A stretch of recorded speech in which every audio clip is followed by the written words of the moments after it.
An international commission is meeting this week to talk about the issue of the drug war and to come up with possible alternatives. And I want to give you some of the quotes from the gathering. So first of all, what are they going to argue for?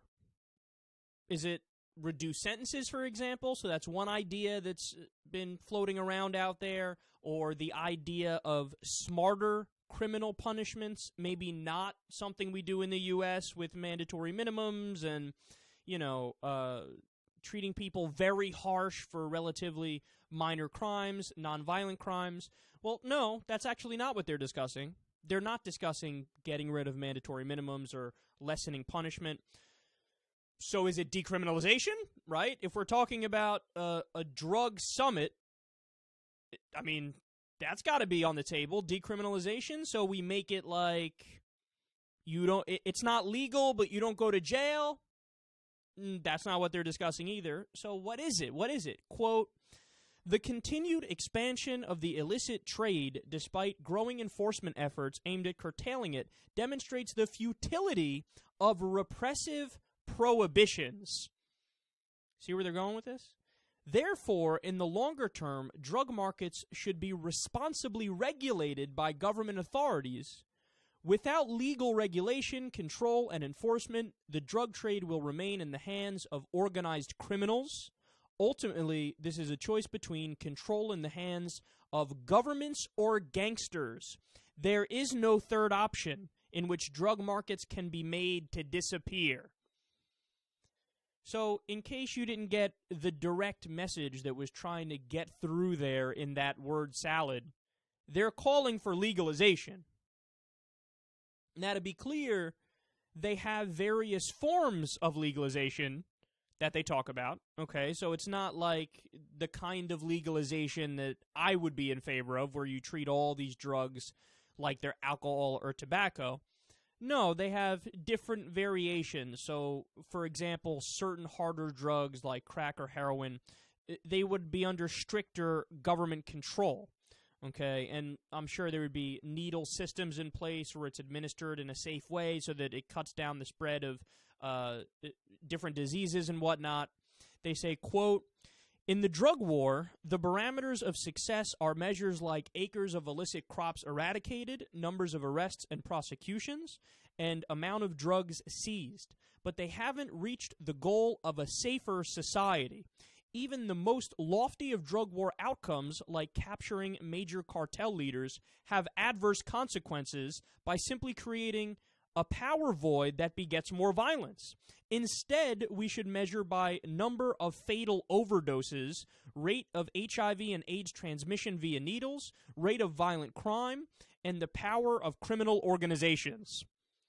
So, they're laying it out there for you. They're saying, okay, for all of the reasons why alcohol prohibition in the U.S. was a dumb fucking idea and it was a massive failure, the same is true of marijuana prohibition. The same is true of cocaine prohibition. Just drug prohibition in general. What you've done is you've strengthened the cartels. You've strengthened the cartels. You've increased crime. You've created all these horrendous problems. And the only way to get rid of the problems is to legalize it and regulate it. If you take away the monopoly that the cartels have on the drug trade, well, then they're not going to be nearly as powerful. And they're saying that the barometers we use for success right now, it's like, well, how many bad guys did we kill and how many different drug crops did we destroy? But they don't look at the bigger numbers. Like, for example, there are more people using drugs now than there were when we started the war on drugs. $1 trillion later, over $1 trillion later, we have nothing to show for it.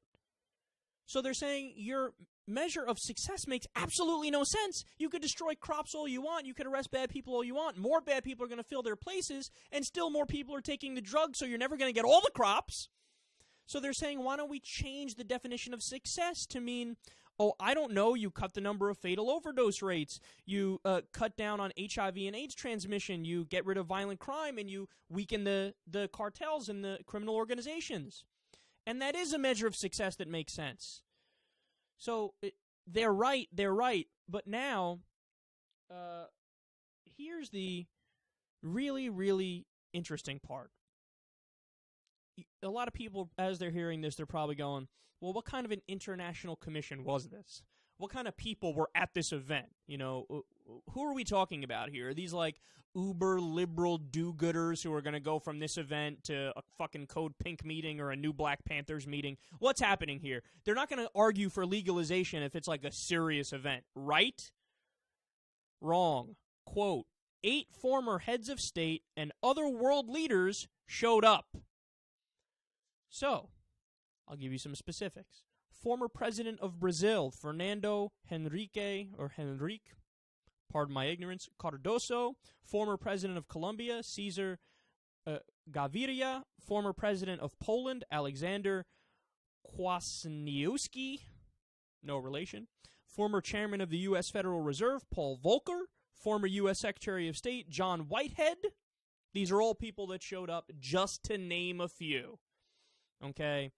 The movement is growing. People are opening their eyes, and they're realizing the war on drugs has been a tremendous failure.